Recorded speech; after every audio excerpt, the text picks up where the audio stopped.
Well, good afternoon, everyone, and thank you for joining us for today's policy discussion. Our topic is U.S. national security policy and transition, implications for the Caribbean, Latin America, and the Hemisphere. My name's Robert Reddy, and I'll moderate the discussion today. I'm a former trade diplomat with Global Affairs Canada, and I had the good fortune to serve my last assignment before retirement as High Commissioner to Jamaica and the Bahamas. I currently serve as Executive Director of the Canada Caribbean Institute, which is one of the host organizations for today's panel.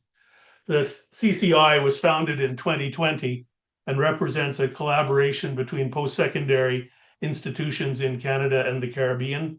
Our objectives are to encourage collaboration between researchers and educational institutions in Canada and the Caribbean, and to encourage a greater understanding of developments in the bilateral relationship that we share. Today, together with the Caribbean Policy Consortium, a US-based think tank focused on advancing US Caribbean policy, and the Canadian International Council, a long-standing Canadian foreign affairs think tank, we're very pleased to be able to offer this discussion. I have to say, we're very fortunate to have four excellent panelists on the program today.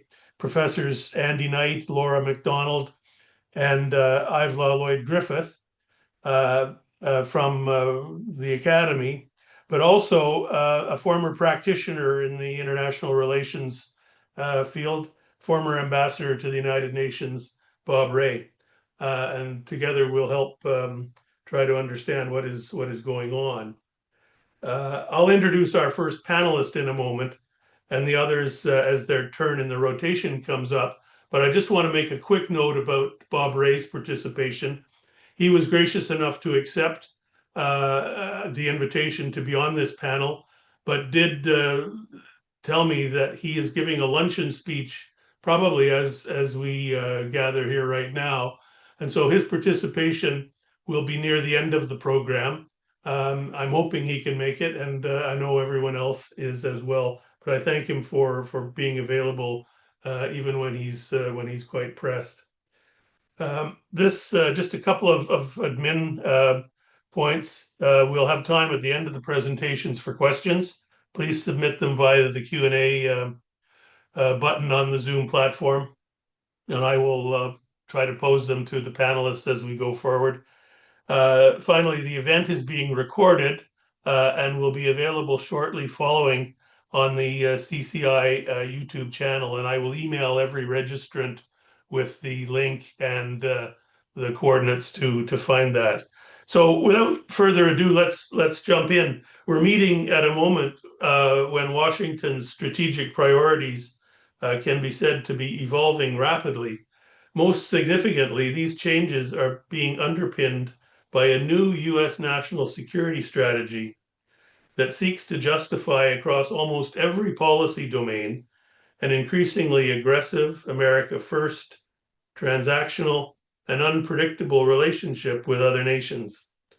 The examples are well known, from national security justified tariffs to lethal drug interdiction in the Caribbean and the Pacific, military action in Venezuela, naval blockades of one kind or another, migration and deportation policy, a long list of instructions to neighbors to change a multitude of policies or suffer economic or other consequences. Even renovations at the White House. I thought I would throw in that last one because I read yesterday that the administration is now said to be relying on the fact that the unfinished ballroom at the White House, being a construction site still, presents a national security risk to the president and therefore should be allowed to proceed to completion, even though there are a number of actions to try to halt that process. So it's fair to say the ripple effects are being felt everywhere across the hemisphere. Our goal today is to try to unpack some of that and think about what these shifts mean for partners across the Americas. How are governments interpreting US priorities? Where do interests align anymore? Where are there new pressures emerging? And how can states in the hemisphere position themselves to navigate a more complex and transactional strategic environment. Once again, we're fortunate to have our panel to help us understand these issues. And I think I'll turn right now to Andy Knight to take us forward. I'll just briefly introduce Andy. Andy is a professor of international relations in the political science department at the University of Alberta and past chair of the department. He's a former director of the Institute of International Relations, the University of West Indies, and co-founder and former head of the Diplomatic Academy of the Caribbean. He's co-editor in chief of both African Security Journal and International Journal, and he established during his secondment in the Caribbean Journal of International Relations and Diplomacy. Andy's a fellow of the Royal Society of Canada.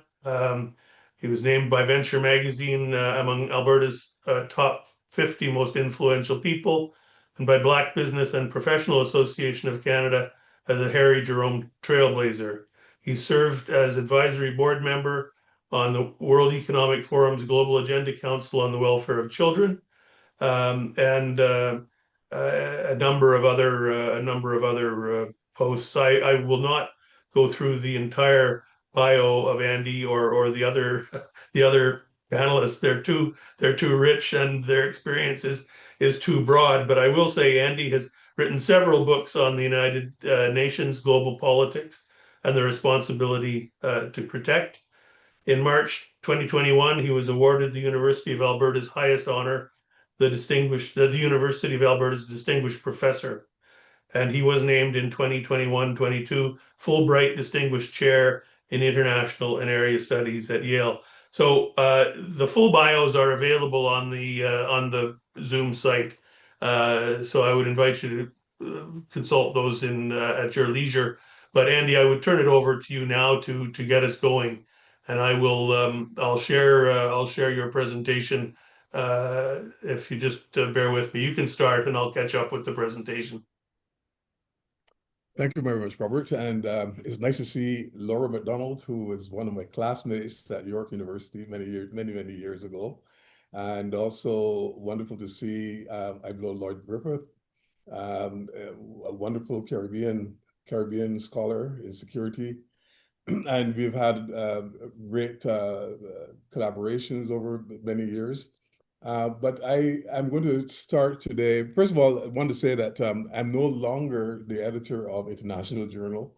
I was until recently, and also the co-editor of African Security. Those are now behind me, so I can move on to other things. But let me just start by saying that we are living right now in an interregnum. A prolonged period in which the post-1945 rules-based order, international order, is eroding right before our eyes, without any clear institutionalized successor for that world order. So in this interregnum, I think the US national security policy has shifted away from hegemonic stewardship towards transactional, coercive geopolitics. With particular destabilizing effects, I think, for small states, especially Caribbean states and Latin American states, and vulnerable states across the globe. Most clearly illustrated, of course, in the US behavior towards Venezuela recently. So I'll start there because I think the interregnum, as I call it, is a sort of a transitional moment in our history in which there is the erosion of the 1945 world order.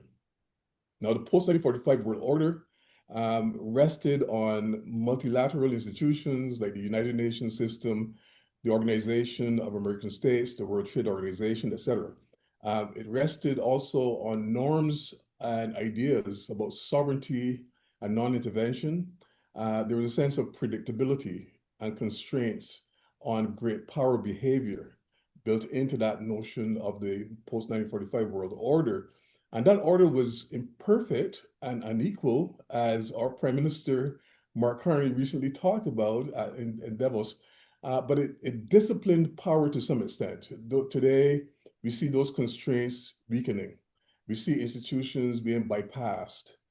Today, I was reading this morning, Antonio Guterres, Secretary General of the United Nations, is concerned that the United Nations is going through a major financial crisis because the United States has not paid its assessed contribution, which is based on the UN Charter. It's supposed to pay its assessed contribution, 23 to 25% of the budget is not being covered by the US, and right now it's pulled out of over 30 international bodies related to the United Nations.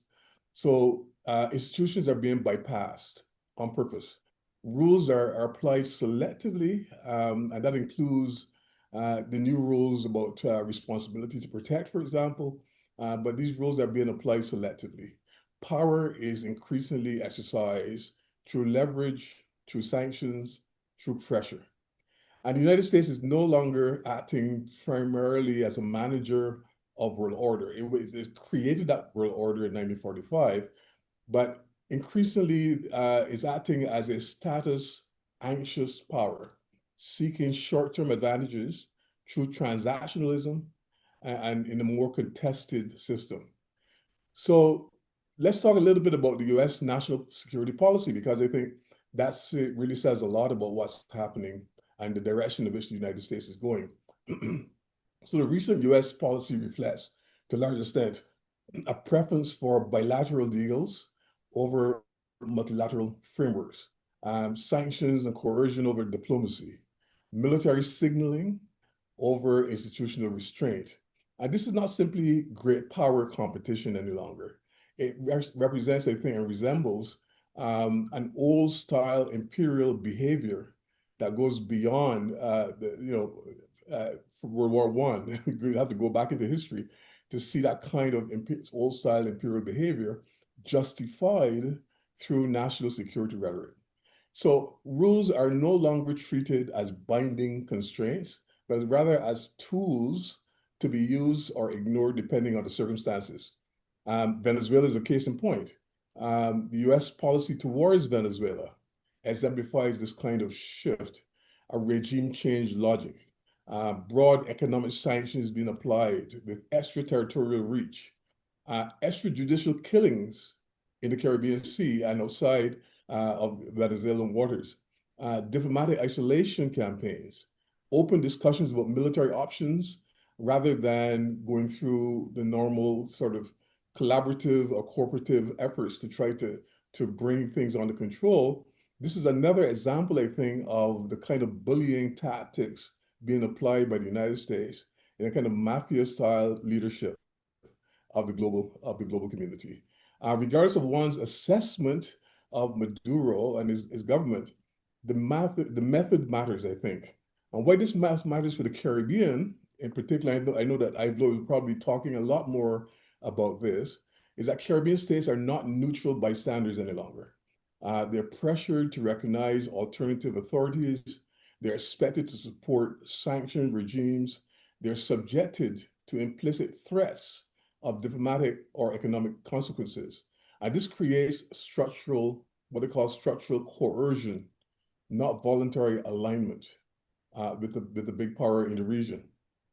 Now, there's obviously normative damage as well. Sovereignty is no longer considered sacrosanct, if ever it was. It certainly has become conditional. Non-intervention, which was part of the UN Charter, has now become selective. International law becomes instrumentalized or basically ignored altogether. For small states, this is existential, not theoretical.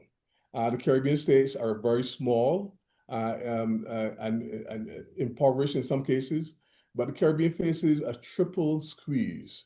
The first is the squeeze of US pressure. You can see this with Venezuelan policy. You can see this on China's engagement. You can see this on migration control and maritime security.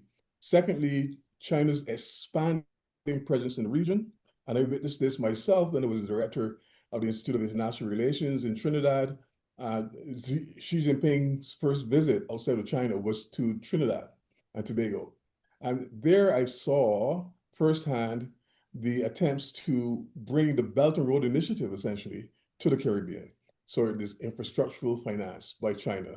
There's diplomatic and climate engagement by the Chinese.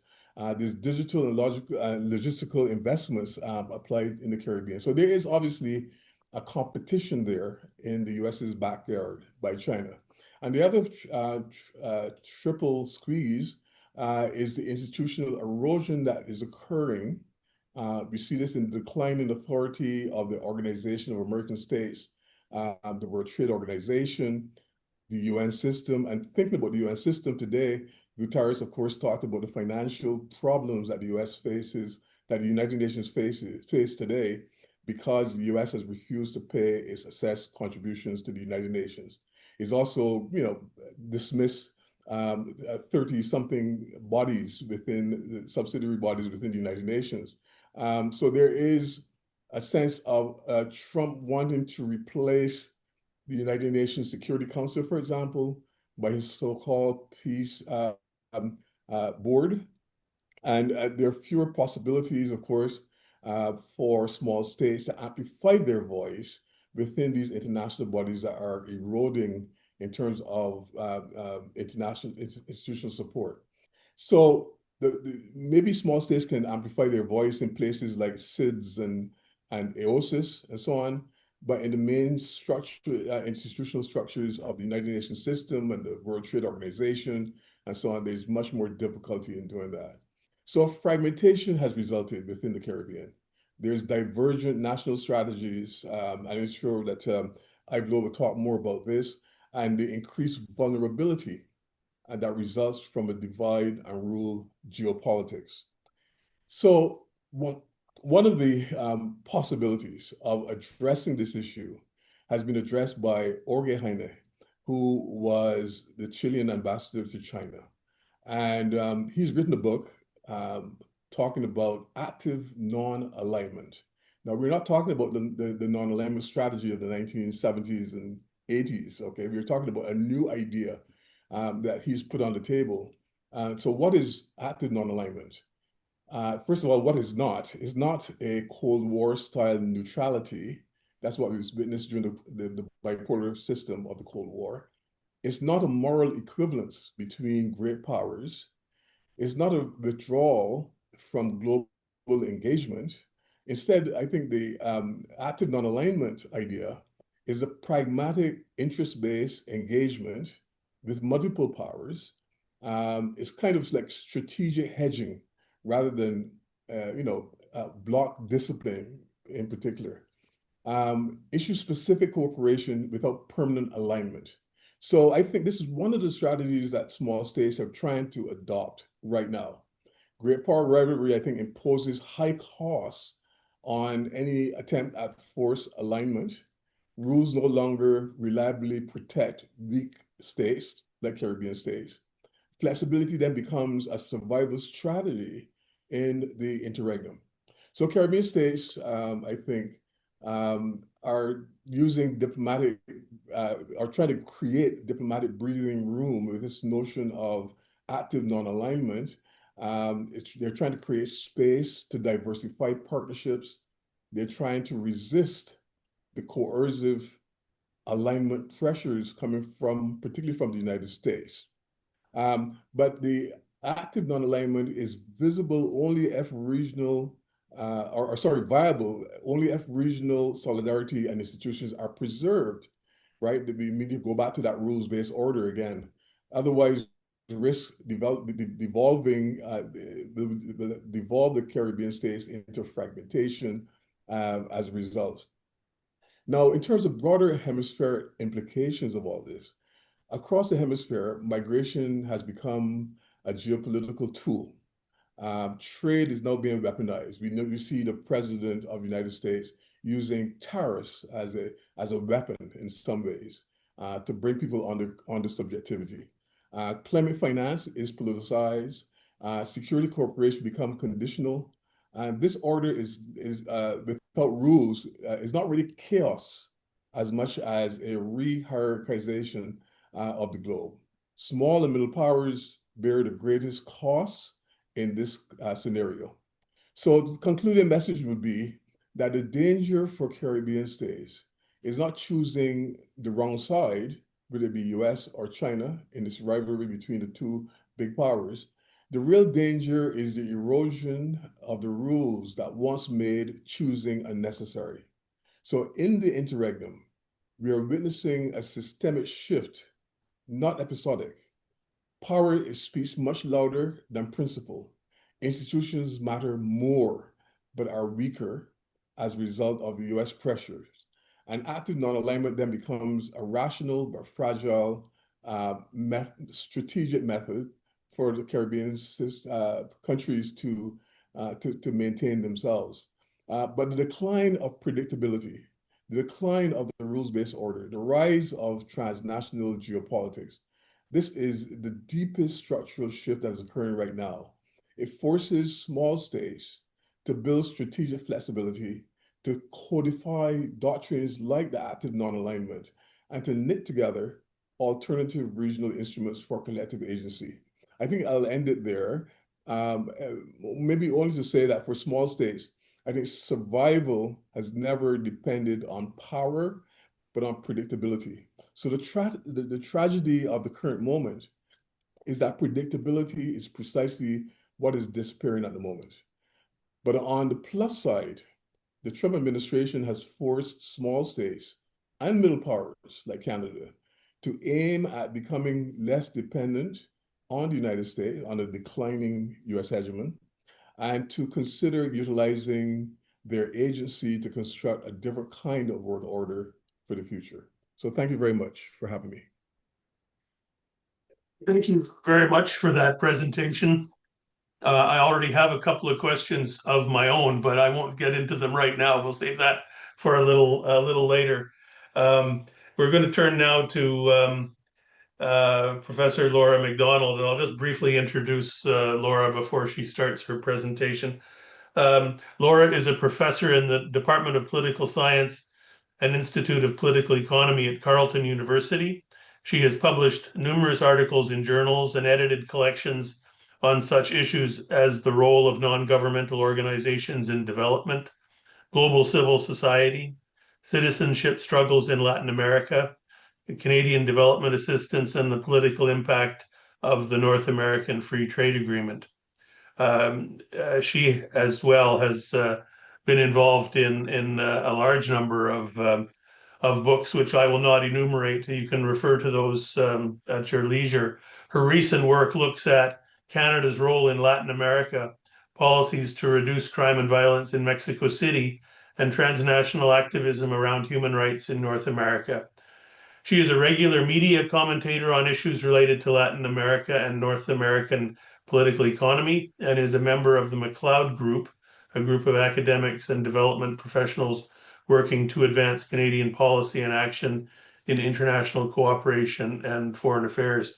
Laura, with that brief introduction, I'll turn it over to you.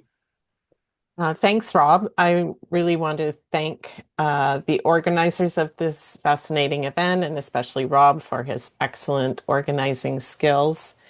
It's really great to be here with you today, and also want to say how happy I am to be on the same panel with Andy. I think it's the first time we've been on the same panel, surprisingly. And I appreciated your really amazing overview of the current situation.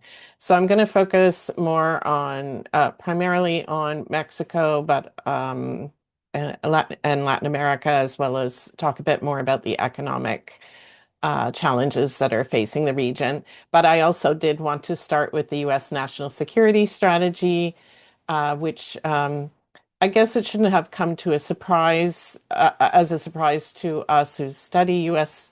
strategy, because we've long been aware of Donald Trump's fondness for the Monroe Doctrine, which he asserted time after time. But it did come as a bit of a shock to see the Monroe Doctrine, or as it's been redubbed, the Donroe Doctrine, so prominently featured in the strategy. In fact, in the document, which I urge you all to look at, it starts with laying out America's core foreign policy interests. And the first point was essentially this, the Trump corollary to the Monroe Doctrine. It says we want to ensure that the Western Hemisphere remains reasonably stable and I presume reasonably well governed enough to prevent and discourage mass migration to the United States. We want a hemisphere whose governments cooperate with us against narco-terrorists, cartels, and other transnational criminal organizations,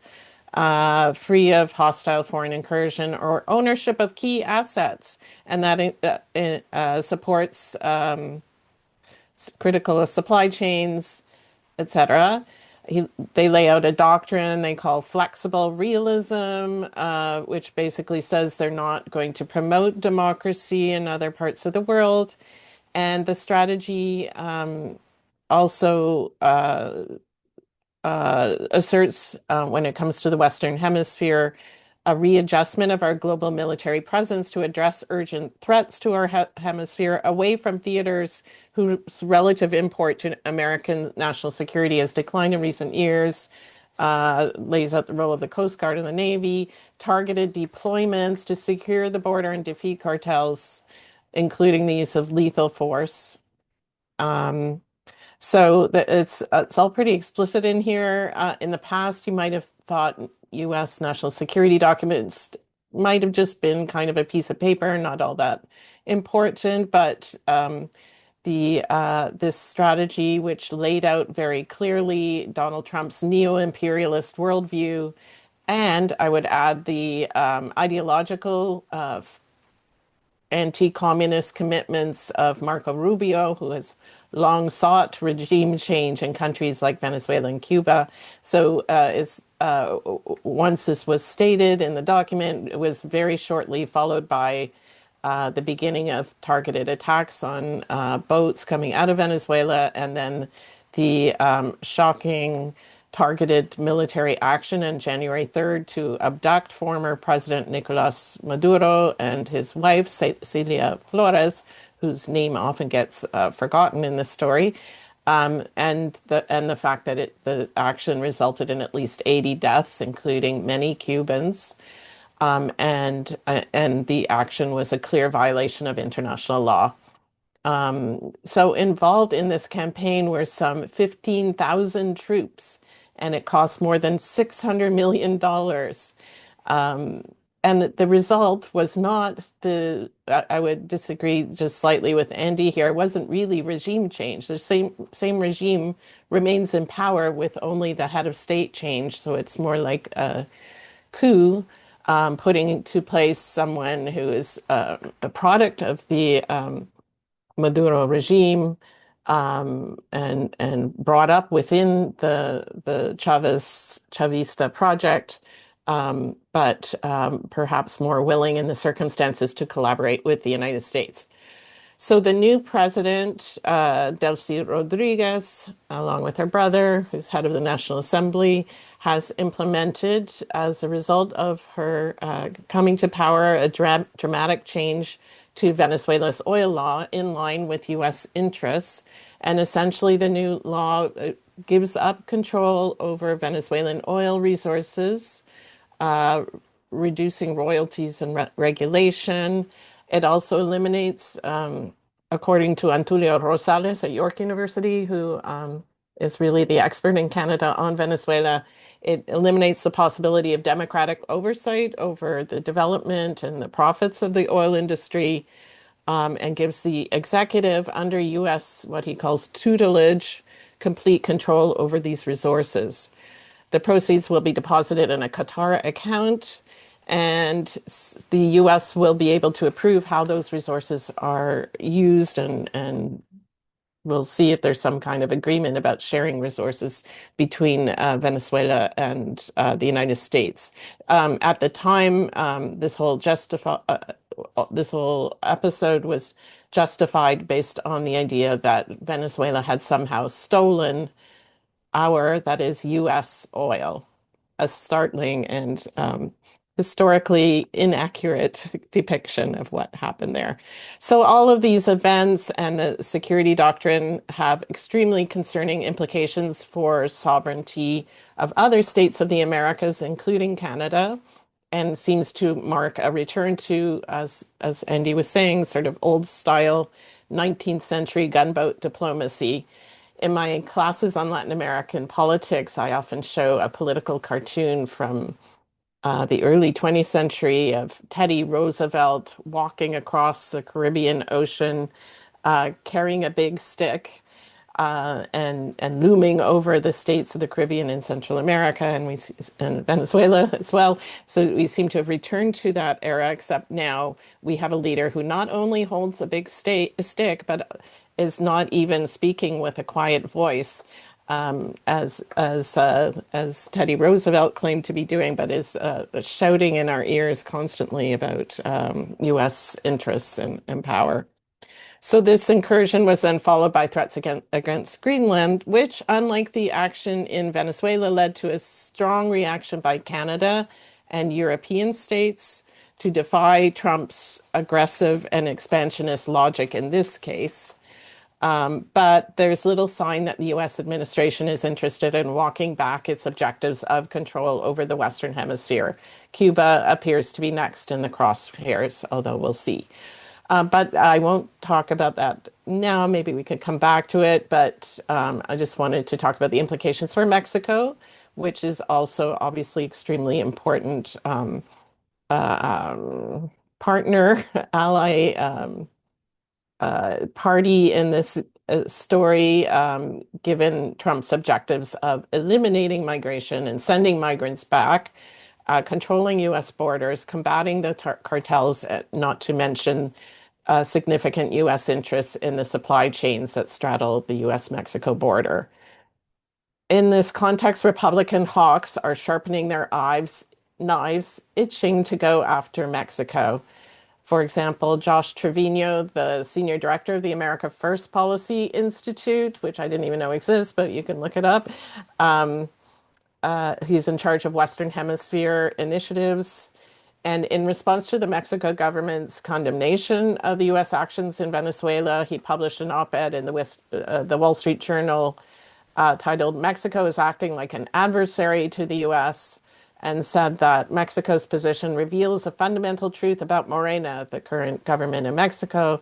It's a friend to the Western Hemisphere's autocracies and a false friend of liberal democracies, including on the U.S., and he calls on the Trump administration to punish Mexico. And Trump himself had earlier advocated going into Mexico and somehow hunting down and killing cartel members. He said the cartels are trying to destroy our country. They're evil. And we've seen intensified pressure on the Mexican government to allow the U.S. military to take direct actions against drug cartels inside Mexico in the last couple of weeks. There are talks about the U.S. going beyond airstrikes, which is a distinct possibility to even include U.S. soldiers on the ground. President Claudia Sheinbaum has responded firmly and rejected this approach. She says that Mexico is seeking coordination without subordination, and is, again, like the Caribbean states, sort of straddling this difficult tightrope or trying to inch along a tightrope over a deep chasm below her, to try to show that Mexico is collaborating with the U.S. So they've stepped up domestic operations against the cartels. They're doing more intelligence sharing. They're cracking down on drug labs and also sending arrested cartel members to the U.S. for prosecution. So a total of 92 individuals have been sent to face justice in the U.S., in effectively offshoring the process of or the rule of law and justice operations in Mexico, partially reflecting the weakness of the Mexican justice system, which is widely recognized. So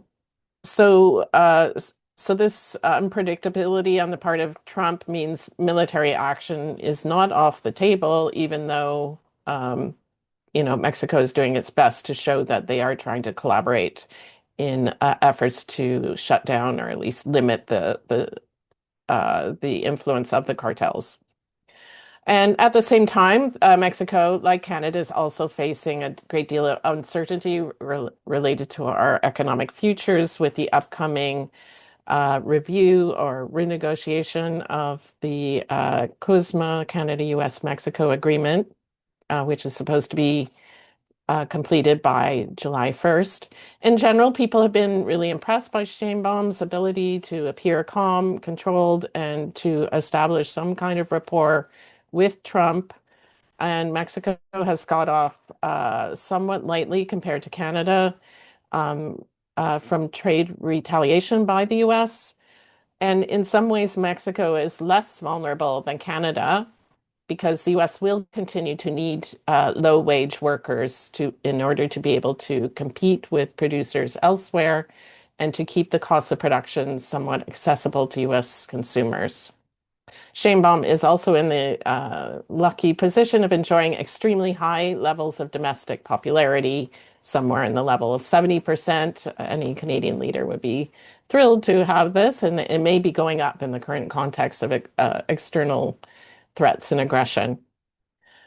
However, and both Canada and Mexico are so far in the fortunate position of seeing goods produced in North America that are compliant with CUSMA being exempted or carved out of tariff imposition. So that means for both countries, most of our trade is proceeding without tariffs for the moment, but that's dependent on what happens with the CUSMA talks.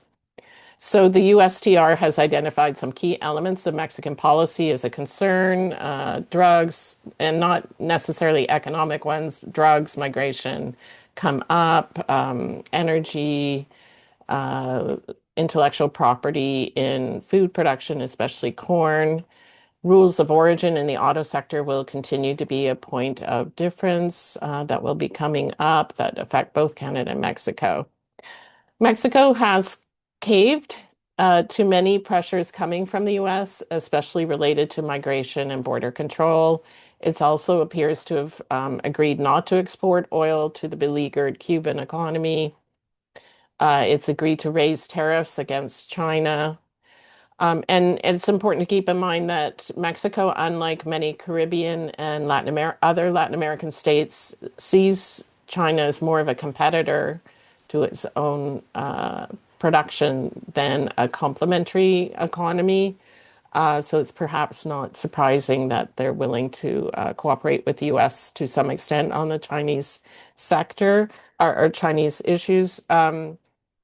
Also, interestingly, though, in a more positive note, Mexico has laid out a very, I think, impressive series of policies aimed at restarting national production, their own kind of form of neo-mercantilist industrial strategy policies. They've also increased wages, especially minimum wage. And so that they're not just purely caving to US pressure, but also trying to lay out their own strategy, much like Canada, but I would say even more as impressive strategy to support local production through state intervention. So we don't know. How am I doing for time, Rob?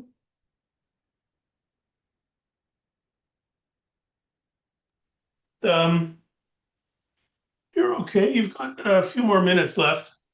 Okay, I'll just wrap up by saying we don't know because of the high degree of unpredictability of the US government what will be the outcome of these CUSMA talks. So the three countries are supposed to review the agreement and agree whether to keep it in place or not. But that is perhaps not well understood that even if we don't get an agreement to approve the existing agreement, the agreement will stay in place for another 10 years. So one possibility is that all three countries will just approve the agreement as is. I think that's extremely unlikely, at least on the US side. It's possible the US could decide to withdraw. They could withdraw by saying they're going to withdraw and they'd have 6 months to do so. And then that would likely be followed by bilateral talks with both Canada and Mexico. As Andy said, that's the preference of the Trump administration. And I thought Carney was extremely clear and wise in his Davos speech when he said that this is not a good option for Canada, it's also not a good option for Mexico. Carney said, when we only negotiate bilaterally with a hegemon, we negotiate from weakness. And so this is like, hopefully the Canada and Mexico will stand up to those pressures. Quite likely we'll get some kind of stalemate, no agreement to withdraw, or no agreement to renew the agreement, but no decision to definitively withdraw. And we may kind of stumble forward for quite a long time with a kind of zombie agreement. And eventually we may see a fourth possible outcome, which is just the US will decide to compromise. This could be the outcome of Trump's low standings in the public opinion polls. If we get to the US midterms, there's quite likely the Democrats will take back control at least of the House and possibly the Senate. Um, and the effects of the existing tariffs may be increasingly apparent and painful as time goes forward within the US on the US population. So it's up for grabs, but we shouldn't lose sight of the serious attempts that's being made by the Trump administration to assert its dominance over the US, over the West, I shouldn't say that, over the Western Hemisphere. And to what end? What purposes are being served here? Is it really serving the US population to gain control of Venezuelan oil assets in a highly uncertain market for oil production? I would say not. And just to conclude, I would say this situation warrants increased cooperation between Mexico and cooperation. We have seen signs in that direction with the visit of Carney and most recently Mary Simon to Mexico City, and other senior cabinet ministers have been visiting. But so far, we haven't seen an increase in Canada-Mexican trade. So we need to see more concerted attempts on both sides to figure out ways in which Canada and Mexico can work together, as well as with other states of the Caribbean and Latin America, to resist US neo-imperialist aggressive efforts. Thank you. Thanks very much, Laura, for that presentation. And just as you were concluding and talking about Venezuela, it's a good segue to Ivlaw and his presentation, I believe. Ivlaw, I'll turn to you now. I just want to briefly introduce you. Ivlaw Lloyd Griffith is a fellow with the Caribbean Policy Consortium, and a senior associate with the Center for Strategic and International Studies in Washington, D.C.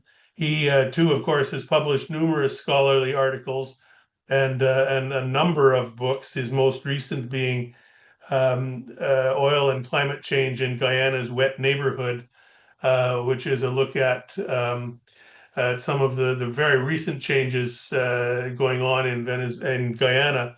We were lucky enough to be able to do a book launch with Ivlaw for that publication, and that too is on the website if people want to refer to it. Ivlaw is the recipient of the Dr. William J. Perry Award for Excellence in Security and Defense Education. He has testified before the U.S. Congress on Caribbean security issues. He has served in several academic leadership roles, including as Vice Chancellor of the University of Guyana, President of Fort Valley State University in Georgia, Provost of Universities in Virginia and New York, and as a Dean at Florida International University. Ivlaw, who holds degrees from the University of Guyana and the City University of New York, has been a consultant to the Commonwealth Secretariat, to Canada's Ministry of Foreign Affairs and International Trade, and other agencies, a visiting scholar at the Perry Center for Hemispheric Defense Studies, the Royal Military College of Canada, and the George Marshall European Center for Security Studies in Germany. I will turn it over to you now.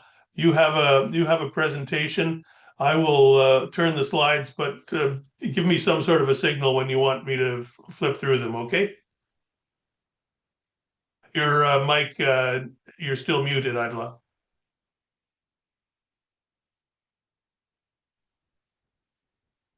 Thank you, Rob, and let me begin by thanking you for the opportunity to share in this conversation. And it's always great to be to participate in a panel with Andy, and I'm delighted to meet Laura. Look forward to the not only formal presentations, but the Q&A session for today. Next slide, please. Sorry, I'm just Next getting slide, there. please. Yeah.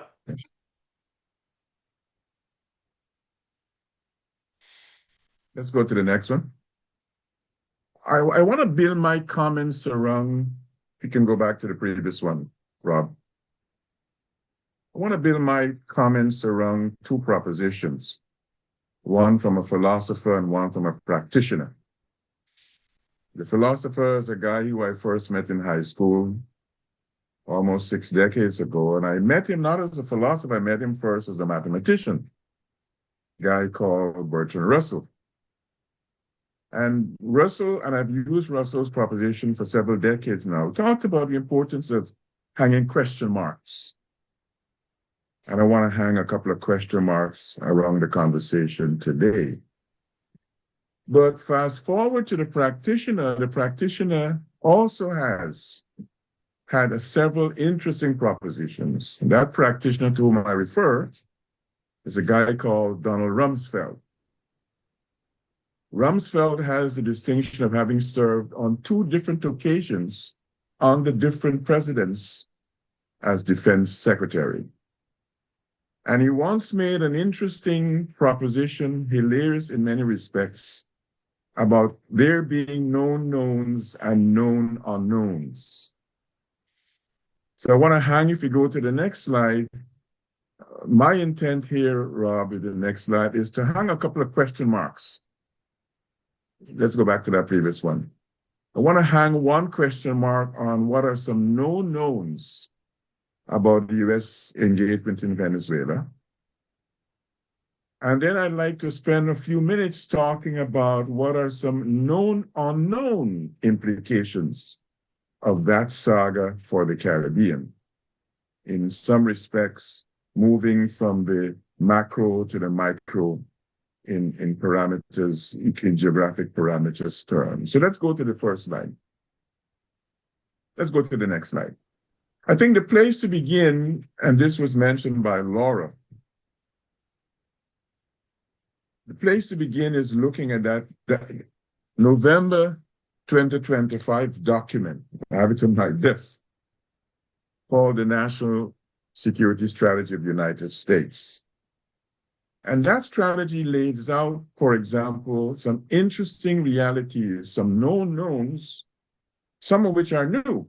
One element that is new in the context of all prior U.S. national security strategies is the primacy of place given to the Western Hemisphere.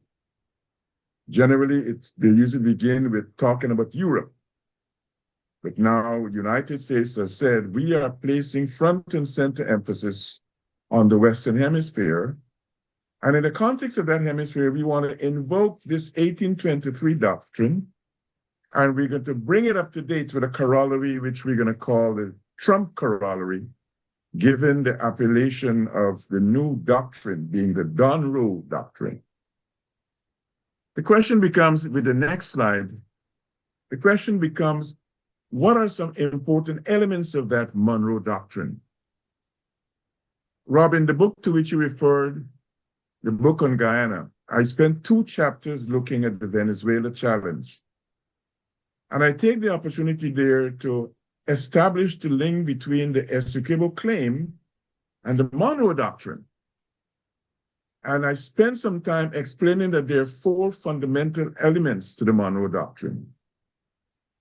But significantly, the nexus between the Monroe Doctrine and the Venezuela claim first against Britain, subsequently against Guyana, has to do in essence with Venezuela turning to the United States and Venezuela invoking the Monroe Doctrine to say, you United States needs to help us, Venezuela, against this big bad imperial Britain.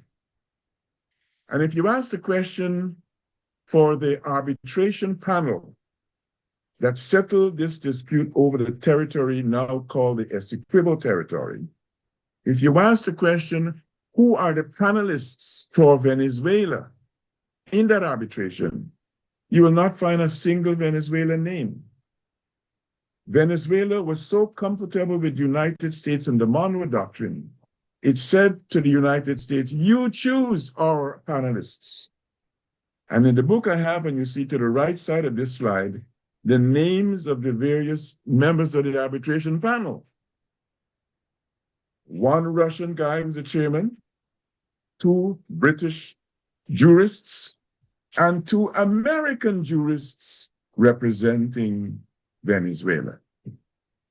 So the Monroe Doctrine laid the basis for the engagement back in 1823 and subsequently. It has now secured a pride of place, next slide please, in enabling us to understand this saga elements, next slide please, of this saga. You know, back in the US invasion of Iraq, the very Donald Rumsfeld talked about shock and awe. I think there's been some shock and awe in regard to United States intrusion into Venezuela, extraction of the president. The awe and the shock had several components. There was a certain amount of efficiency of the conduct, the prior intelligence gathering, and the military efficiency of that extraction, with minimal loss of American lives. I think there were 32 Cubans killed, a number of Venezuelans.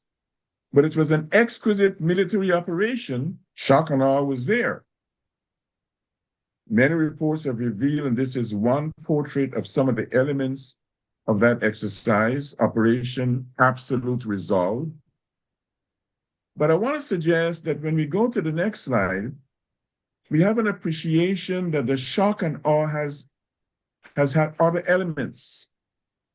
One of those elements had to do with the reality that in Venezuela, there must have been consternation over the fact that this thing was conducted with such precision, shocking the Venezuelan forces.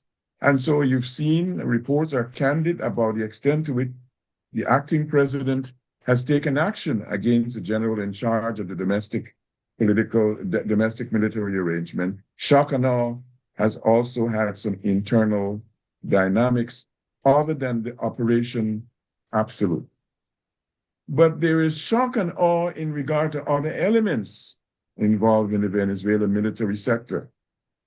The fact that the radar system created by the Chinese didn't work or was neutralized must be shock and awe to both the Venezuelans and to the Chinese. But let's go to the next slide. Part of the shock and awe had to do with the Cuban role in Venezuela. The Cubans must be worried, must be reflecting on what is it about their modus operandi, their way of doing business that allowed 32 of their compatriots to be killed and the president of Venezuela to be extracted in that way, allowing for the manifest inability of the security sector to do what it was intended to. But there's a shock and awe I want to recommend in regard to the way in which China and Russia and Iran supported the military-industrial complex within Venezuela. They must have cause to pause about what they had been doing and what they might do differently in other strategic partners around the world. But let's go to the next slide, please, Rob. I want to recommend that one of the known knowns, moving beyond the national security strategy, moving beyond the Monroe Doctrine, moving beyond the shock and awe of the Operation Absolute, One of the known knowns is that there has been a trial begun in Brooklyn in regard to Nicolas Maduro. Known. But that known has since led to the revelation of other known knowns. In the next slide. You might recall that part of the, let's go to the previous slide, please. Maybe I think I missed one. Skip 2 for me. Skip the next one and go to the following one, Rob. One of the known knowns in the indictment of Nicolas Maduro was that he was allegedly the head of this cartel, Cartel de los Soles. But in the first day of the trial in Brooklyn, the prosecution said, well, let's pause a minute. This cartel is not actually a cartel. The very prosecution that extracted a guy from his country as the head of a cartel prosecuting drugs is now saying, and this is a portrait of the New York Times article, the Justice Department has backed off of a dubious claim about President Nicolas Maduro that the Trump administration promoted last year in laying the groundwork to remove him. The prosecution is now saying, momentico, señores, this Cartel de los Soles is not really a cartel. Known. But there are other known knowns. One of the other known knowns gives one opportunity to cause about, is there hypocrisy in this whole deal? If we go back to the previous slide, Rob. The previous slide suggests that you extract a guy, you prosecute him for drug trafficking, but a few months ago, you released a guy who was in prison for drug trafficking. One, Orlando Hernandez, a former president of a Central American country, in prison for drug trafficking, released, leads one to ask the question, has this thing about drugs been the real issue, or is there more in the mortar than just the pestle? Next slide, please. But as we talk about known knowns, we can go to the next slide, beyond the skepticism. I think it is important to recognize that what was manifest before January 6th as a condition of the Caribbean, which I call a challenged sovereignty reality. It is not only small Caribbean states that find themselves in this condition, which I call challenged sovereignty. States that are bigger than Caribbean countries. When you see the challenges presented to Canada, when you see the reality of the Venezuela operation, when you look and see what's happening in Finland and the challenge to the European Union countries that are part of a larger than small state set, I think for me, you've got to acknowledge that a known of this saga is that challenged sovereignty has now become a reality of countries, just not small countries. Countries across the hemisphere are put in this condition now where their sovereignty can be challenged for one reason or another. But I think it's important to go beyond, to the next slide, Rob, go beyond these four known elements to the second question. The second question being, what are some known unknown implications? Known, what are some known unknown implications? And I want to begin, in next slide, please, Rob. I want to begin by suggesting that the case before the International Court of Justice involving Essequibo territory, the outcome of that case, now that there is a new set of rulers in same regime, with new leader, we don't know what will be the ultimate fate of that leadership group. with Delcy Rodriguez, I think the case before the ICJ, which began in 2018, coming out of the claim by Venezuela that the 1899 arbitral award is null and void, the outcome of this case before the United Nations, which all things being normal, was expected to be decided sometime before the end of 2027. We don't know what will be the disposition of the new governors of Venezuela towards that. We know that Nicolas Maduro had been playing a cat and mouse game with the ICJ, saying that he will ultimately not accept the jurisdiction, whatever they say, but he was participating in the process, presenting the memoranda, presenting the counter memorial. But I often like to take the opportunity to remind listeners and viewers that the claim about the Essequibo is a significant territorial and economic resource claim. When you ask the question, how big is this Essequibo? You find that Essequibo is bigger than England. You find that Essequibo is 14.5 times bigger than Jamaica. We're talking about a region that has not only oil and minerals and Amazonian biodiversity.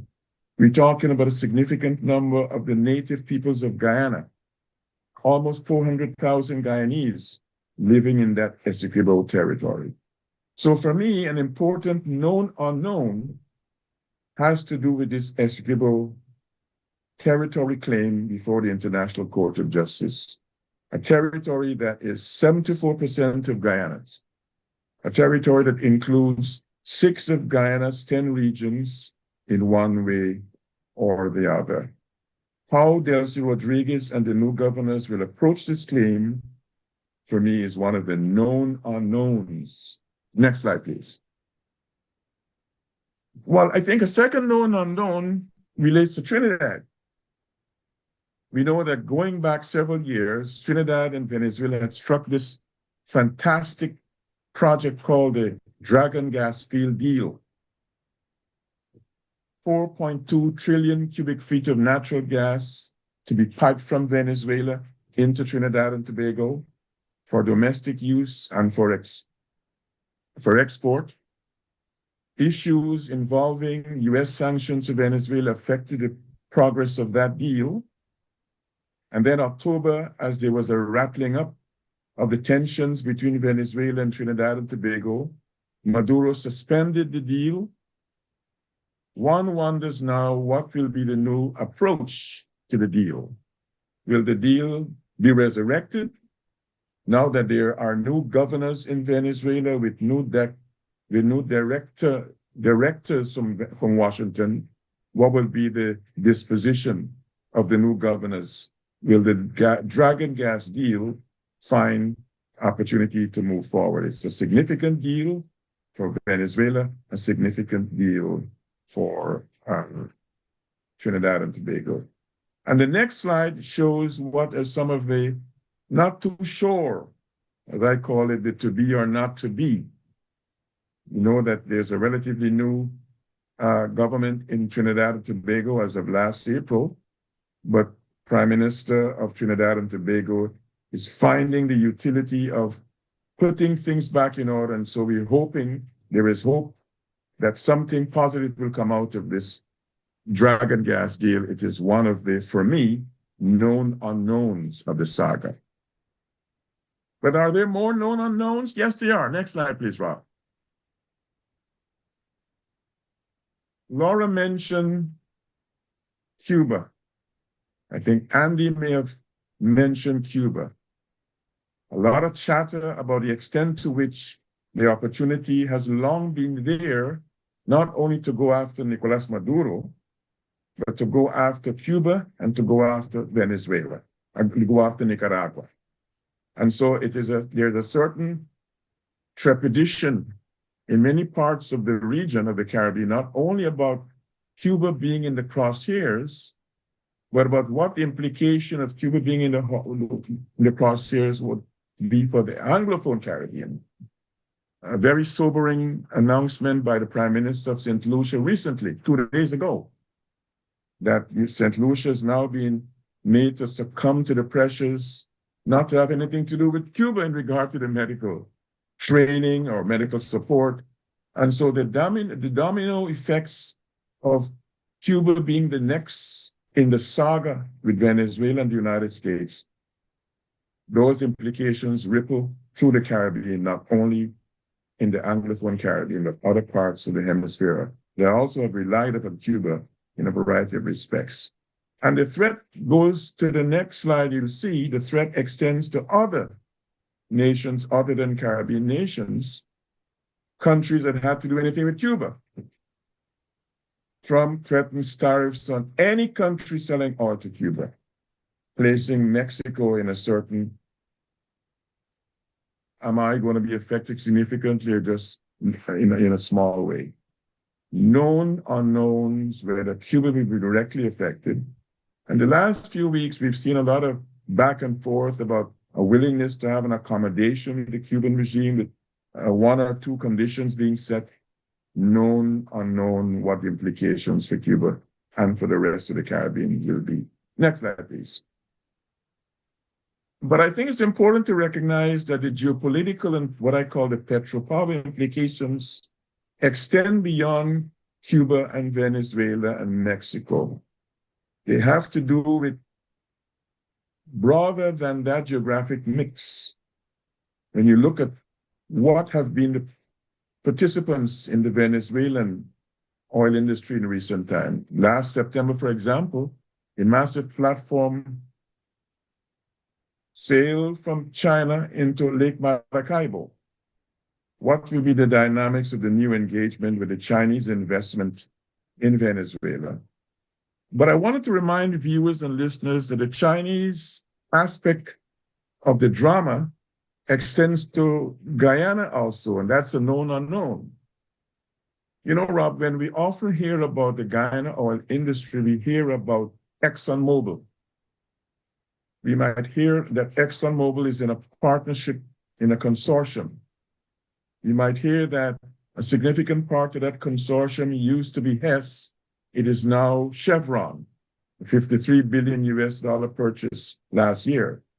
But what we often do not hear is that part of that consortium is also a Chinese company, Nexen. They have a 25% stake in that Stabroek Block consortium.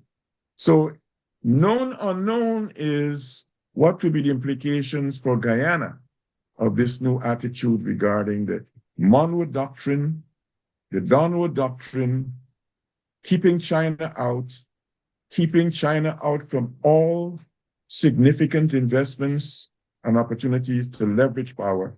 That for me is a significant known unknown. Let's go to the final known unknown. With the next slide. What I call the fighting in the family. We saw from last September, October, when the Prime Minister of Trinidad exercising her sovereign leadership right to say that I am not comfortable with this zone of peace being pursued. I am comfortable supporting the United States' pursuit of its project. That led to a little bit of tiff within CARICOM, some leadership back and forth. In the next slide, please, Rob, you'll see I call it a little bit of fussing, a little bit of commerce, to use some of the vernacular Trinidadian term, not only involving former Prime Minister of Trinidad with the current Prime Minister, but involving other leaders of the Caribbean, a disposition towards having a different approach than Trinidad's approach in dealing with the Venezuela saga, in dealing with the United States approach to dealing with the region. But I'm comforted, and we'll see in the next slide, I'm comforted in the fact that there appears to be some healing in the whole thing. Important mission last week by the current chairman of CARICOM, Prime Minister St. Kitts Nevis, to Trinidad and Tobago. Trinidad seems to be adopting, the Prime Minister there seems to be adopting a new attitude towards dealing with the CARICOM. As a matter of fact, she affirms that Trinidad has been committed to CARICOM, wants to pursue rapprochement. And I think, although that's a known unknown, how the rift so far will be affecting the broader group called CARICOM. I think all eyes will be looking at the summit coming up in a few weeks in St. Kitts Nevis. First of all, whether the Prime Minister Trinidad will attend, and secondly, what will be the healing measures and approaches on the part of enabling us to come to terms with not allowing this rift that began in last September to widen and to affect the solidarity and the functioning of the CARICOM group. But as I come to the end, Rob, I want to, on the next slide, the final slide, remind us that when we remember what Donald Rumsfeld talked about known knowns and known unknowns, he had a third element in his proposition. He said, but sometimes there are unknown unknowns. I think it's fair to say that we don't know what are some of the unknown unknowns of the Venezuela-US saga. And I think interesting parties would want to keep our attention on the hemisphere to figure out and determine what will be the outcome of some of those unknown unknown. I'll stop there. Well, thank you very much, Ivla, for that detailed run through of some of the implications around U.S. involvement recently in Venezuela. And again, I would mention that we do have several of those books that Ivla mentioned on previous panels, and people can find those and refer to them if they're interested. It's now what time? It's now 1:42. I really don't have a good sense of when Ambassador Ray will join us if he can. I know he was going to do his best, so we'll proceed now to a question period, and if he joins, we will obviously invite him to make a few remarks. But let me just take a look at the questions that came in. And I'll do this in some order right now. So this is a question from Michael Krawitz. He says, during the upcoming meetings of the UN Commission on Narcotic Drugs in March, DRCnet Foundation, which is an NGO, will be hosting a side event shedding light on drug war extrajudicial killings in both the Philippines and the Caribbean. His question is, do you think raising to the panel, do you think raising awareness in this way is helpful? And do you have any suggestions for other things NGOs can do at this moment that would be helpful? He has had to leave, but he will he'll either watch the recording or I'll send him an email or something. But he's had to leave right now. So Andy, I see you've made a written response to that. Can you just maybe touch on that for the benefit of everybody else? Yeah, I think that's an interesting question because it sort of connects to some things that I've been saying as well in my presentation. I think raising awareness in venues like the United Nations Commission on Narcotic Drugs is absolutely helpful, and especially in the current geopolitical moment that we find ourselves in. And it also relates to this idea of the interregnum, right? When major powers increasingly privilege bilateral pressure and transactionalism, right, over multilateral visibility, this becomes one of the few remaining accountability tools that can be used by civil society. So to me, I think is very important that we maintain that kind of visibility, and NGOs are very useful and helpful in that regard. We can put issues like extrajudicial killings back on the table for international record because, the United States have been very careful not to utilize international legal norms to justify what it's been doing in this area. Try to treat it as drug trafficking rather than as a crime against humanity to have these extrajudicial killings. So having that background record is very important, and reinserting human rights concerns into security-dominated policy spaces, I think, is very important. Creating documentation on reputational costs becomes important as well. So this is particularly important in cases such as the Philippines and parts of the Caribbean where drug policy has been scrutinized and normalized under the banner of crime control and national security. So that's the response I gave to the individual. And I think I would leave it there because it was quite a long response I gave to him. Hopefully, he will be able to be happy with that response.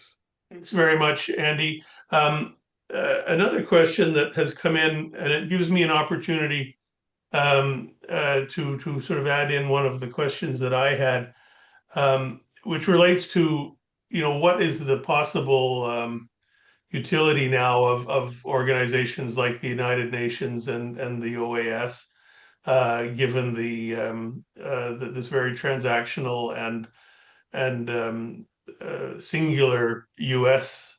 focus on transactions as opposed to collaboration in international organizations. I mean, that's a concern that I think we all have. A question came in from a member of the Canadian International Council, and it's as follows: given that the next UNSG is to be selected later this year and is expected to come from Latin America or the Caribbean, how do you think that may impact prospects for global hemispheric cooperation? So I've kind of merged those, my general sort of concern with that very, very specific question, but I would invite anyone on the panel who cares to comment on that. Thanks.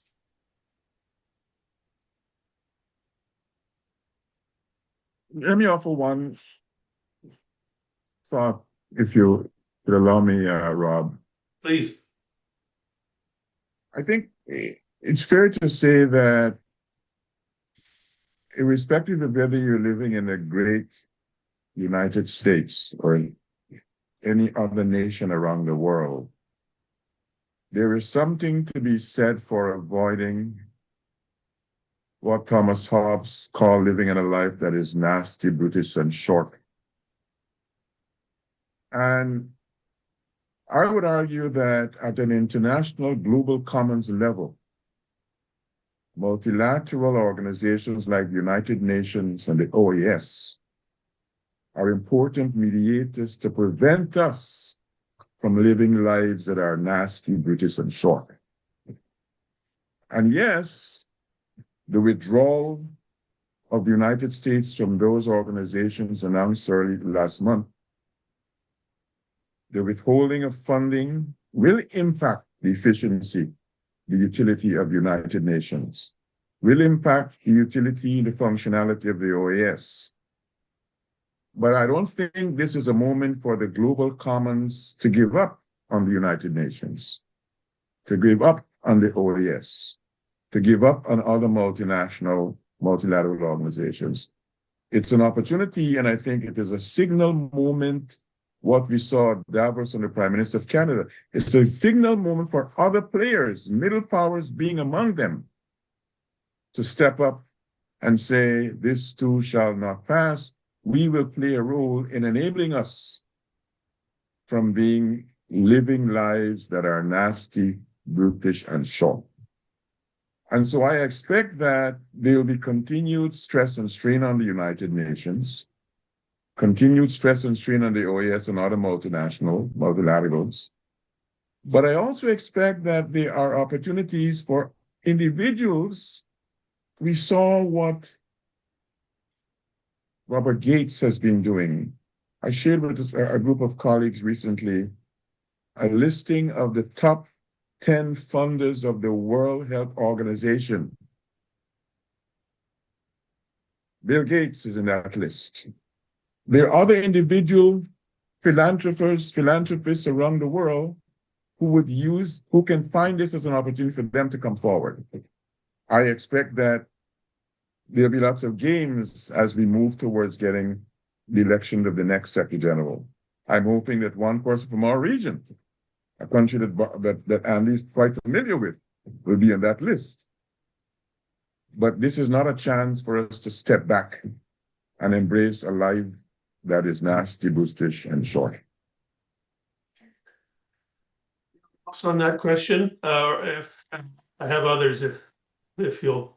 Oh, I just wanted to say something about the OAS, Please. which has, I would say, its performance has been disappointing in recent years, and it's been very divided around issues like the issue of Venezuela. And I have concerns about the way that we've seen the rise of the far right in many Latin American countries, and the election of leaders like Cast, who was just elected in Chile, Bolsonaro previously in Brazil, Milei in Argentina, that are really playing into the Trump administration's policies in the region. And to some extent, we see the US government kind of trying to intervene in politics of the region, for example, by imposing a 50% tariff on Brazil because it had, was prosecuting Bolsonaro in a very legitimate judicial process. And also the increased role of social media that's bolstering support for the far right. And so I haven't seen the OAS play any kind of productive role in responding to the US intervention in Venezuela. And so it's a discouraging moment because I agree that really a regional response is needed. I do think Lula in Brazil has been played an impressive role in standing up to the US to some extent, and needs to play even more of a role. We need to see Brazil playing even more of a role as it has quite effectively in the past as a kind of mediator and convener of non-US partners. I don't know what CELAC is doing. That would be interesting to see if they could come together around these issues. So conceivably, as Latin American leaders see the rise of US intervention in the region, they could come together in opposition to that. And I think that's really the only conceivable role that they could play is to come together and recognize, as Ivla was saying, recognize these shared threats, and that could spur them to greater unity. But I have not seen it happen yet, so I'm rather discouraged about that. Laura. Two related questions from two different individuals. How can the Caribbean region reposition itself in this new geopolitical era? And Prime Minister Carney spoke of Middle Nations and a new world order, but the Caribbean was never mentioned. What should the position of the Caribbean nations be with respect to our place in this new and difficult dispensation? Andy, I mean, you touched on a little bit of that at the beginning, but maybe you could elaborate a little more. And I would just note, Ambassador Ray, thanks very much for joining. Very much appreciated. We're just in a Q&A session right now. And if you'll allow, Andy will just make a quick response to the question I just posed, and then we could maybe turn to you to get some of your insights as a recently serving ambassador at the United Nations on some of this. But I'll come back and do a little bit of an intro for you. I just come back in a second because I'm in a cabin. I just need to get out of the cabin to my office. So I wanted to connect up with you, but I'll follow on and I'll put myself on mute. Thanks very much. Great, thanks. Nice to see you. Andy, over to you. Yeah, thank you very much. Couple of things. One is I think it's important to recognize that Caribbean states historically, small island states, have played an outsized role on international platforms. We call it punching above their weight in international bodies. For one thing, some of the leaders in the Caribbean have been very well prepared, even sometimes better prepared than some of the representatives from the United States, for example, at the United Nations, and they can walk circles around these individuals from these bigger states. I think in particular about Mia Mottley, the Prime Minister of Barbados, and the impact that she's had at COP meetings, at the United Nations system, General Assembly, the way in which she's able to articulate the position of small island states in a way that even some big powers aren't able to do. So I think going back to Ivlo's point, a lot of people are hoping that she would be one of the people in position to run for the office of UN Secretary General next time around. However, she just called a snap election in Barbados. And you know, she has the record of winning every single seat in Parliament in Barbados in the last 2 elections. And it looks to me that this third election coming up, she can actually repeat that record again. You know, because the Democratic Liberal Party, which is the opposition party right now, doesn't have a proper leader, is not prepared for this election. And I think, I'm wondering whether or not she's thinking that the challenges that the United Nations face right now are so severe that she doesn't really want to head up an organization that could be bleeding from the lack of finances from the United States, for example, and the kind of challenges that the UN is going to face in the next little while. I guess the hopeful position that it would take is that Donald Trump may not be around that much longer. And you may have to be dealing with a different kind of US president in the future. That's my hope. In which case, whoever becomes the Secretary General of the United Nations may have a better chance of reviving the organization. I mean, we always talk about UN reform, right? You reform the United Nations system, but how can you reform an institution that's bleeding from lack of finances? And the United States is the biggest assessed contributor to the United Nations budget. And if it's not paying its dues, as it has been for the last couple of years, if it's pulling out from many of the major subsidiary bodies of the United Nations, this could be a slow death of the organization rather than a big rupture in the institution. So I think that's a concern that all leaders in the Caribbean have, and Latin America as well, have in terms of the coming election to the Secretary General. Thanks, Andy. There's a further question that has come in, and it's probably best directed at Ivlaw. But the question is, what do you make of the noticeable silence by India on the recent developments in Venezuela and the apparent strengthening of bilateral relations in the Caribbean, at least between India and Trinidad and Tobago? You spent a bit of time in your presentation, Ivlaw, talking about some of those issues. How would you place India in that set of issues? I think India is one of the middle powers that is also caught between a rock and a hard place in some respects, because while India would recognize it has a role beyond its own continent in global affairs, and India has demonstrated aspirations of extending the perimeter of its engagement, India is also battling with its own United States battles. Its battles vis-a-vis being an important part of BRICS, battling in regard to purchasing of gas and oil from Russia, battling in relation to not being more aggressive with regard to China. So I think initially when you said there was a question about silence, I thought you would be asking about the silence of many Caribbean countries, Caribbean leaders. India, like many others, small and not so small, are caught between a rock and a hard place, between the principle and the pragmatism. And they're recognizing the value of maybe erring on the side of pragmatism caution by saying little publicly, but acting as much as they can behind the scenes.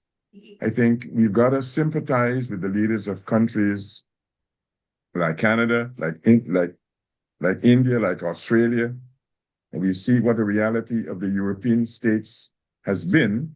I think it's striking a balance between the principle and the pragmatism. And they recognize they've got their own bilateral battles to fight. A question that comes to my mind that we didn't really touch on Cuba very much in the context of our conversation, but when you look at Venezuela and what has just happened in Venezuela, I think a lot of people were thinking there was going to be this incredible explosion of turmoil and refugee movements and so on. And maybe all of that refugee flow has already taken place over the years with respect to Venezuela. But I'd be interested in the panel's perspective on Cuba and if Cuba is the next on the list, as some of you have said. I mean, what are the implications for the region, for the United States itself, if there's a real implosion in Cuba that is brought on by some action that the United States either takes or encourages? Laura, you're on mute. Yeah, I just wanted to say about the case of Venezuela that was precisely the calculation that was made, I think, both, well, on the Venezuelan side and the American side, especially on the American side, that the last thing they wanted to see was chaos emerge in Venezuela. And so they did a calculated deal with Rodriguez to pass over power to her, someone who is deeply embedded in the dominant party. The party is pervasive throughout the country and is able to control the population in a way that a democratic leader like Machado could never do. So you had this sort of humiliating um, uh, scene where Machado hands over her Nobel Peace Prize to Trump, and he still says, "No, you're not good enough. We've chosen somebody else. Sorry about that." And the domestic opposition has just humiliated itself. So I think the U.S. very much recognizes the threat of instability and did a calculated move there to get rid of Maduro, but keep in place the existing regime. And Rodriguez was willing to go behind the backs of her former leader to her own benefit to become president, but to maintain order and stability, at least for the short term. But she too is going to have to navigate it between the rock and a hard place, as I've said it, to both maintain control over the party itself, because there are cracks emerging in the dominant party in Venezuela, and also keep the US on side. It's going to be a very tough game. So to get to Cuba, I think would be even tougher to come up with some kind of short-term solution that would maintain control over the region, that would prevent greater use of the island for the drug trade, which is also a key US objective.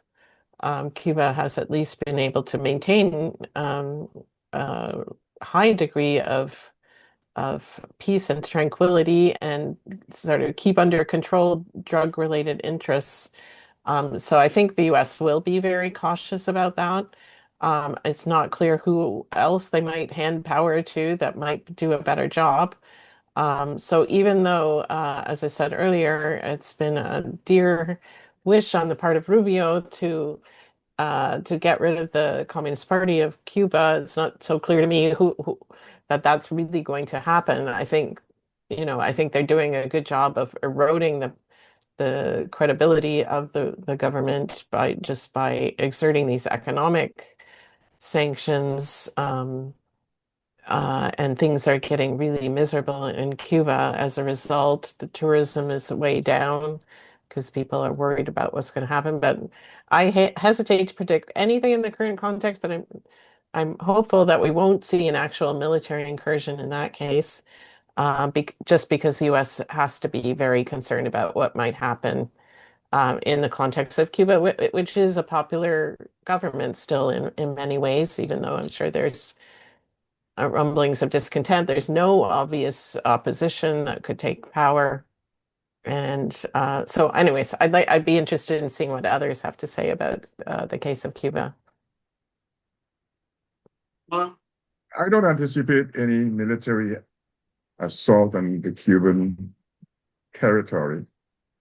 I think we've begun to see over the years, accentuated in recent times, a kind of a policy of strangulation by other than military means, and victimizing others as part of that strangulation strategy. Victimizing others in the sense that, and just take the recent case of several Caribbean countries, all of which have had strong Cuba input into their health sectors. And when you say to a small country like St. Kitts or St. Lucia or Barbados, A, you cannot send people to train in Cuba, and B, you cannot have any Cuban nurses or doctors or nurses or dentists. You're not only strangling the Cuban society and economy, but you're strangling, as a victim, people, unintended consequences manifesting themselves. I don't see, as Laura said, any natural constituency or natural leader to serve as an alternate to the Cuban Communist Party. And I'm also fairly conscious that American planners, military and political, would appreciate the disaster on the migration front. Were there to be a mass exodus, it'll be Mariel on steroids, so to speak. So I think the strangulation by other means is what we're witnessing, consequence of which is other nations will be suffering for a while. Thanks for that, both of you. I'm back. I'm listening carefully to what's being said. And Bob Ray here. Yes, hi. I can't get my video to work, but that's not at the end of the world. I'm 25 years old, extremely handsome. That's all you need to know.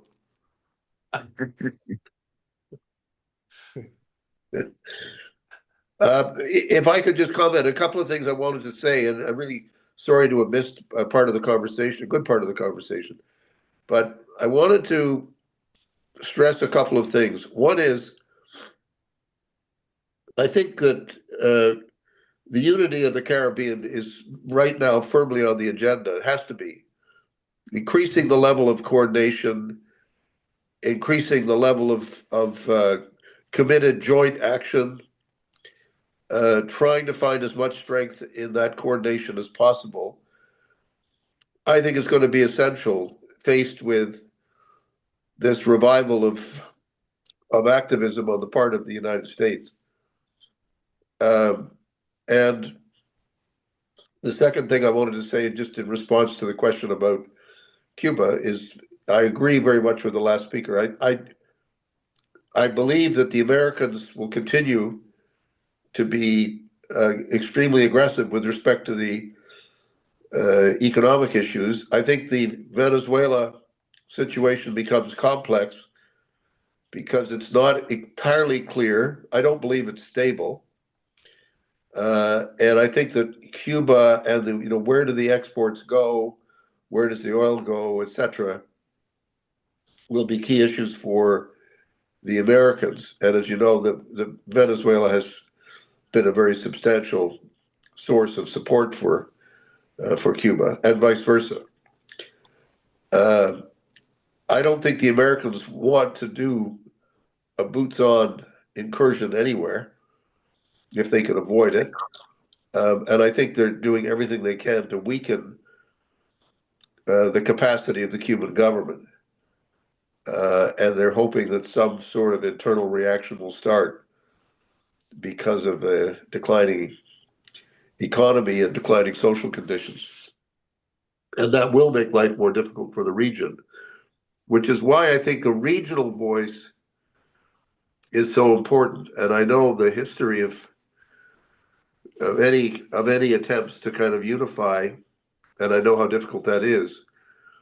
But I really think it's important that more time be spent focusing on strengthening common approaches and common interests, and trying to be as effective as possible in response to a declining UN, a more hostile and condescending US, and other countries like the UK and Canada not being as engaged as we need to be, in my opinion. And that, I think, is what leads to the need for a made in the Caribbean solution to trying to find more unity in the face of this tremendous global insecurity. So Ray, I know that you're probably pressed for time, but I wanted to thank you again for being able to be here at all. But another question that we didn't really touch on in this panel is our questions around Haiti and U.S. approaches to Haiti under the Trump administration. Do you see big changes having occurred since the promulgation of this new sort of transactional national security type approach, or could Haiti be said to be sort of on a continuum in terms of U.S. Approaches? I think the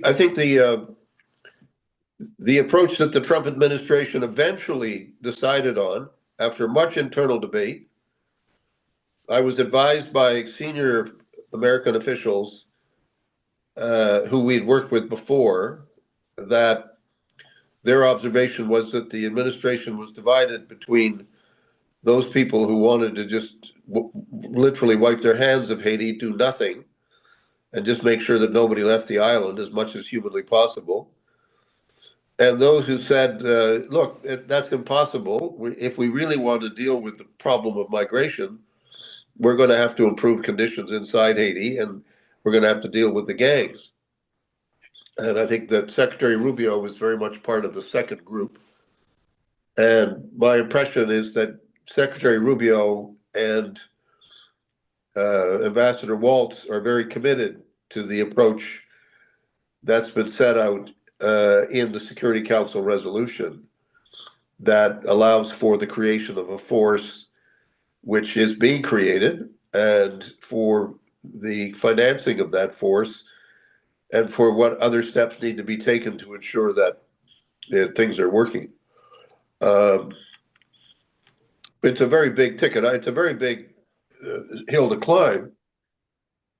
But I mean, I do think the one thing that both, if you like, both sides of the argument in the administration have in common is they do not want to see any further large-scale migration into the United States from Haiti. And as you know, the number of Haitian refugees and displaced people around the Caribbean and around Central America and the South America and into the United States and Canada is a large number of people. So I think the Americans are being as clear as they can that that's the objective from a self-interested point of view. But the reason that they support some kind of a security strategy, and a strategy that would lead to a stronger internal capacity to deal with the level of violence in Haiti at the moment, I think that's pretty clear, and I think that's a position that will be maintained. But we all have to remember that no matter what somebody's strategy is, you come up against the reality of Haiti. Haiti, the project there is a difficult one, because of the complexity of Haitian society and because of the level of sophistication of the criminal gangs that I would argue are no longer just a Haitian problem. They're a broader Caribbean problem, which every Caribbean government has to figure out how to deal with. And again, it's another reason why there needs to be greater common strategies that are put in place to deal with the challenges that organized crime represents. Thanks very much for that. Any other comments from the panel on that point? If not, I was going to go back to Ambassador Ray about on another issue, and it was when you mentioned, Canadian engagement in the region as maybe not as robust as it could be or should be. I remember 3 years ago, I think we announced in Canada with CARICOM, with some flourish, a Canada CARICOM strategic partnership, which has seemingly not produced much in the way of outcome.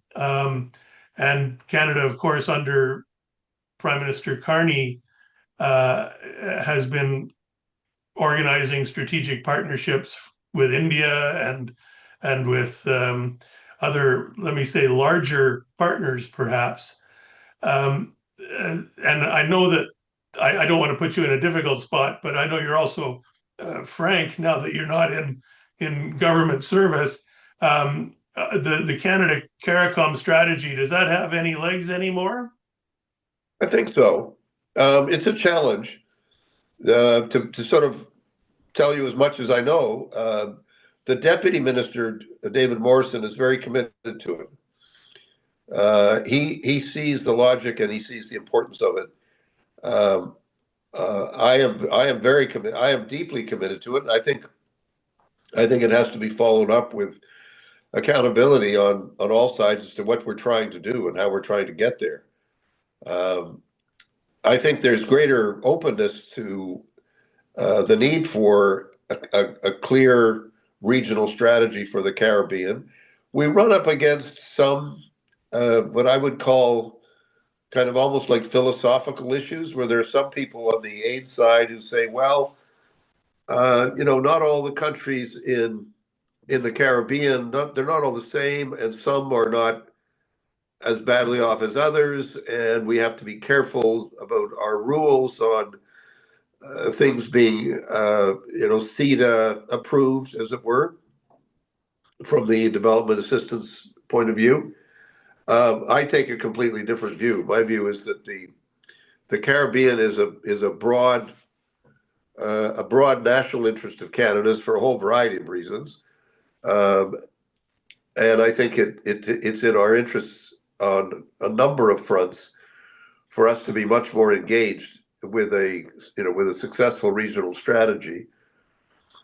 We play a constructive role at the IMF. We play a constructive role at the World Bank. We need to work those lines of communication better.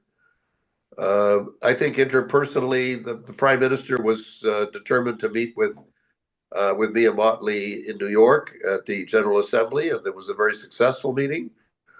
I think everyone knows that Prime Minister Motley has a very ambitious agenda for financing for development, but I also think that Mr. Carney knows something about that and is very keen to move away from sort of traditional aid focus and more on how can we develop infrastructure, how can we build resilience with respect to climate change, and how can we be of real assistance to countries that need to strengthen their own state capacities. And I think there's a real interest in the government to do that. The problem we face in Canada right now is, there's a lot of preoccupation with our own bilateral relationship with the U.S. and there's not as much bandwidth that there needs to be. But I certainly wouldn't give up hope, and I don't think there's any ideological or any real opposition to doing more. I think it's just a matter of finding out who the champions within this system can be and how we can be more clear about the need to move ahead.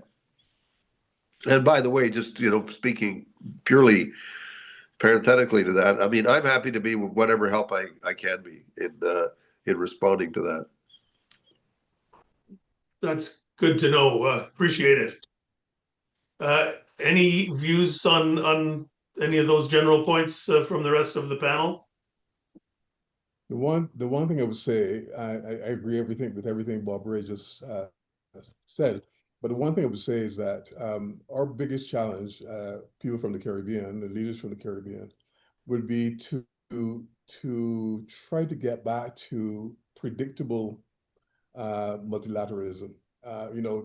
This idea of transactional geopolitics will hurt Caribbean countries more than anything else. I think we need to go back to a rules-based system, especially for small states. That's how that's how small states flourish under the international system.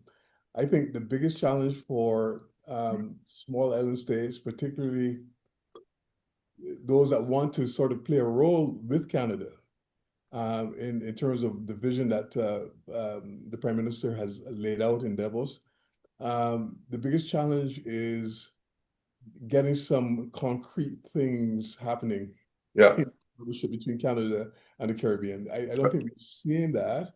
I think that's one of the challenges for Caribbean states right now.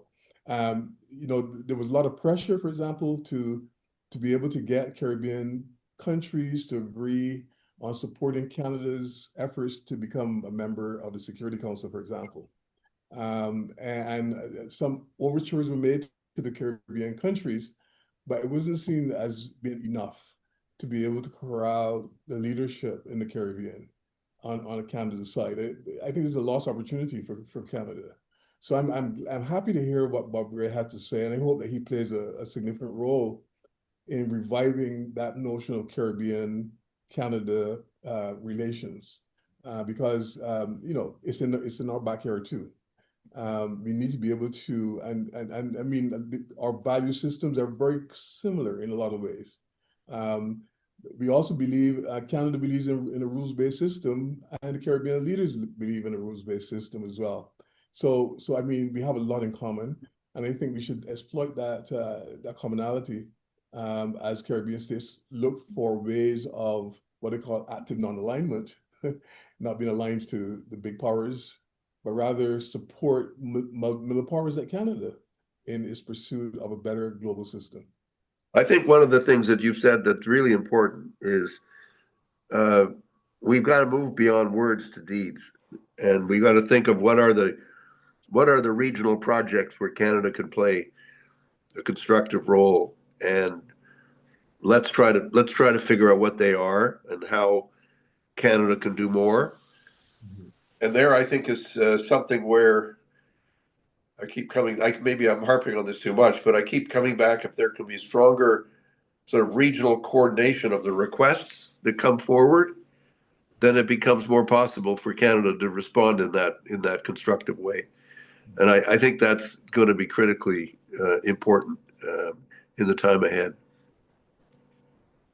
Okay, well, listen, we're just about bumping up into our allotted time, and I think that's a very good place to conclude. But I would open the floor to any one of the panelists for any concluding remarks. Starting, Laura, do you have anything or? Yeah, I just wanted to follow up on this last discussion by saying that as the questioner noted, Carney didn't refer to the Caribbean, but also didn't really refer to other global South states that might be natural allies in this new period we're entering into. I really liked Andy's term interregnum.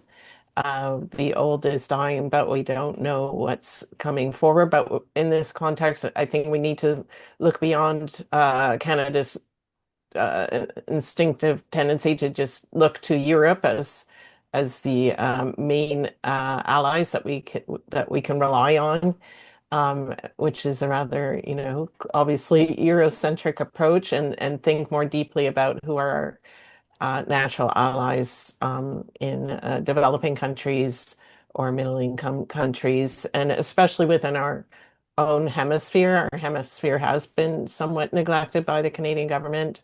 I agree with Bob Ray's point about the need to collaborate more effectively with middle-income countries and not be so hung up on the DAC rules.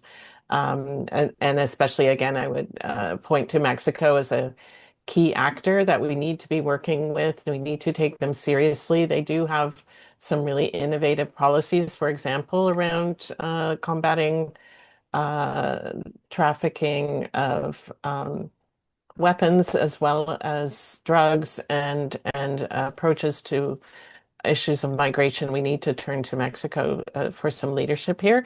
So as well as, of course, to the Caribbean, which is also a natural ally. So I'll just leave it at that. Laura, Ivla? Well, I wanna end by thanking you, Rob, for the opportunity to have the conversation, and I want to end on the question that was asked a couple of minutes ago about what Caribbean countries might do differently, given this environment in which we all find ourselves. And I want to recommend two things.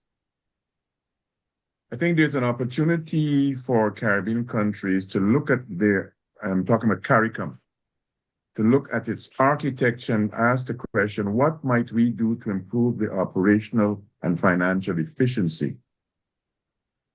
And the one that I come to all the time is the Caribbean Court of Justice. You set up a Caribbean Court of Justice housed in a country that refuses to be part of the court. It's spending money on this court, but is still holding on to the Privy Council. The Privy Council that says, you guys have your own court, go there. When you ask the question, who from this CARICOM group is part of this Caribbean Court of Justice? 4 or 5.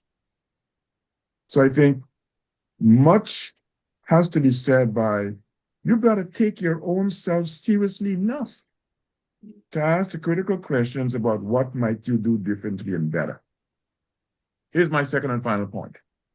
I am delighted that many Caribbean countries have begun to diversify their strategic partnerships, connecting with African countries more significantly, connecting with India more significantly. I think that trajectory of diversification of partnerships will minimize the extent to which you can be vulnerable to one strong partner upon whom your reliance has been so significantly rooted that you're vulnerable on multiple points.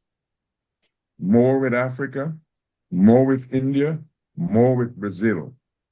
Diversify, diversify, diversify. Thank you, Ivla.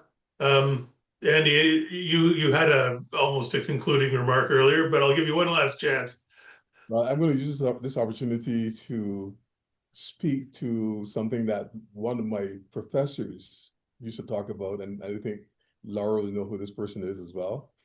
Robert Koss, he always took a longue durée view of history, a Brodelian view of history. I think sometimes we get caught up in the current events of the moment to the point where we lose perspective in trying to understand how world order changes over time. It's happened before. We've had interregnums before. We've had periods of time when there's transition from one world order to the next. We happen to be going through that kind of transition right now. It might seem like chaos. It might seem like, instability and so on, but maybe that's necessary in order to build something different. And countries like Canada can play a role in the rebuilding of or the reconstruction of world order. But it has to do so in collaboration with countries in the Caribbean. Natural allies in the Caribbean. It can't do it on its own. I think Mark Kern is very aware of this as well. So I think the pressure should be on Canada to really reach out more to Caribbean countries, Latin American countries, African countries, Europeans are there, and some of them are very interested in being part of that partnership. But we have some allies that are willing to work with us in the Caribbean. So let's see some real productive elements happening here in order to build that construct that new relationship between the Caribbean and Canada. So that would be my goal and mission for the next little while. Well, thanks, Andy. And once again, to each and every one of you, thanks for taking the time to participate in this conversation. I really appreciate it. I really appreciate your efforts, Ambassador. I know how busy you are. Appreciate you making the time. This will be available, as I said at the beginning, on our YouTube channel, and I will send an email to all of the registrants when it's posted, and I would just encourage you to circulate the link as you see fit to colleagues in your networks. I will certainly do that. Thank you so much, everyone. And I'm sorry to have been a late participant, but I really appreciate the conversation. I think the points that the speakers have made in their final points have all are extremely well taken, and I think we need to apply them as we go forward. Well, thank you all. Really appreciate it.